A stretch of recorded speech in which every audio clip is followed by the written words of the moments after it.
ആരും നോക്കിയില്ലയോ? ആണോ? എന്റെ മുത്തിനെ ആരും നോക്കിയില്ലയോ? ഈ അച്ചാച്ചൻ ചെറുക്കനെ അപ്പ ഏൽപ്പിച്ചതാണല്ലോ.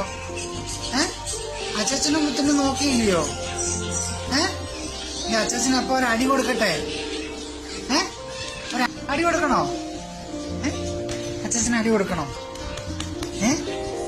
മുത്തപ്പ അച്ചാച്ചന് അടി കൊടുക്കണോ? കൊടുക്കട്ടെ, ഒരു അടി കൊടുക്കട്ടെ അവന്. എന്തിനാ കരയുന്ന ഇവിടെ?